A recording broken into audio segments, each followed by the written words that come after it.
Summer's almost over and I'm trying to hold on to some of that sunshine, especially the sweet cherry tomatoes from the store and my garden. So I'm making a tomato confit. It's slow roasting tomatoes in oil until they're full of flavor. And after, I'll show you this really healthy and delicious dinner or lunch option with the confit and offer a few other options on how to use it. Let's get started. For the confit, I'm using 900 grams of cherry tomatoes, about the size of one big clamshell from the grocery store, and dropping it into the baking dish. With that, I'm adding a few garlic cloves for flavor. You can add as much as you'd like, but I'm trying to keep the flavor in check. Then add some fresh herbs. I have thyme and rosemary from my garden, and this basil I got on sale from the grocery store. Place it carefully around the dish, and can I just say that if you see basil on sale like I did, pick it up. It is a great addition to salads, chicken, or with garlic, a fantastic reason to make flavored oil like this tomato umami dish we're making right now. Then I'm sprinkling in some chili flakes, about a tablespoon, which is totally optional. Also, like with all tomato dishes, you can always cut the acidity a bit with a teaspoon or two of sugar, but that's a personal preference. And you can sprinkle in some salt now or when it's done. I'm going to pour in about 360 milliliters or 1.5 cups of olive oil. That's an estimate. You simply want enough to cover the tomatoes about 3/4 of the way, since the flavored oil is about half the payoff. You just want to make sure that the garlic and herbs are submerged because we don't want to burn them. I put this in the oven at 275 degrees Fahrenheit for about 60 minutes to start so that the oil gently shimmers, the skins are wrinkled, and mostly the tomatoes are intact, but a few have just popped. After checking in on it, I did let it bake for another 30 minutes for a total of 90 minutes. The longer you bake it, the jammier the tomatoes get. Okay, you want to let this cool down completely and then jar the tomatoes with all the oil, keeping them fully submerged. Now, feel free to add a bit more fresh herbs into the jar for more flavor and then refrigerate it once it's completely cool. Now, this should keep well for about 2 weeks, but you can always pop into the freezer and save it for later. Now, with the confit done, I want to share with you a really healthy dinner that uses the confit, and at the end, I'll share with you a few ways you can enjoy these delicious tomatoes and the dish we're about to make. Let's get to it. In a wide pan, I warm up 2 tablespoons of confit oil and sauteing 1 small diced shallot with 1 teaspoon of cumin seeds. You can use fennel or any spice you like, and a pinch of chili for 1 to 2 minutes. Once that's all warmed up and soft, add about 400 grams of cooked Great Northern beans. I soak these overnight and cook these beans a day earlier for about 40 minutes. But 1 to 2 15-ounce cans drained also works.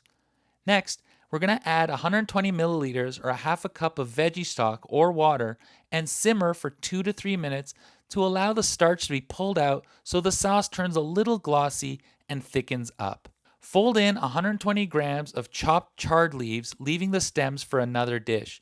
You can always use spinach or kale if you like, or leave it out completely. But the greenery is adding a bunch of nutrients, and it's a really healthy addition, and along with it adds a beautiful pop of color. Just leave it in to wilt on its own, and feel free to splash a little veggie stock or water on it to help things along. Spoon in 1 to 1.5 cups of the tomato confit with a few spoonfuls of oil. Let that cook all together for a bit and then add 1 tablespoon of capers, or you can use 6 chopped olives for a little saltiness. Then squeeze in half a lemon or 1 to 2 teaspoons of lemon juice to brighten it up, and finish with the zest of 1 lemon if you have it. Then salt to taste. The final result for this dish should be a spoonable braise rather than a soup. So if you do want it thicker, you could mash a few spoonfuls of beans and let it simmer for 60 seconds. If you want it looser, more of a soupy dinner, I'll splash a little more stock.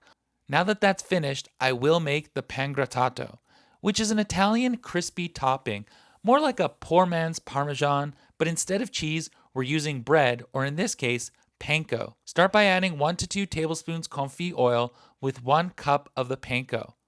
This will take some time. I don't want to brag, but panko is my preferred crumb because of the extra crunch, but regular breadcrumbs are perfectly fine. Some might even say traditional. All in all, this took about 6 minutes of toasting. You really want that nice golden color, so be sure to keep moving around so nothing burns. When that's done, take it off the heat and add some salt and a generous sprinkle of sumac, maybe about 2 to 3 teaspoons, and I'm adding the zest of a half a lemon. If you haven't used sumac much, you really should. Not only does it add a really nice magenta color, but this berry tart spice wakes up so many dishes. I really hope more people start using it, and it keeps the crunch feeling bright. And that's it. You can eat the bean braise directly from the bowl with a little pangrattato, or the tomato confit and this bean dish go really well with orzo or pasta. Thicken the braise with a little bit of pasta water so it sticks to the noodles. And might I suggest we make some delicious toasts? I'm going to take a thick slice of Italian loaf or sourdough and use the oil to toast it on the pan until you get some really nice color. You want this on medium to medium low, and low and slow is what I'm told, so move the toast around the pan for some even browning. One trick I like to do is when I place the bread onto the pan, I let it get some of the oil and then I flip it over almost immediately so that the other side picks up some of that oil. Otherwise, all that oil might get absorbed by only one side. Of course, you could always add a touch more oil to the pan if needed. With that done, top off the toast by smearing a decent amount of burrata to seal the surface. Put on just the confit or add the bean braise on top with a little more tomato confit. Sprinkle on a little bit of chopped basil and don't forget my new favorite thing, the pangrattato. Oh my gosh, this is so delicious. There are so many wonderful ways to use tomato confit. We got the bean braise, we got some sandwiches, and we have the tomato confit by itself. Thanks for watching. I'll catch you in the next one.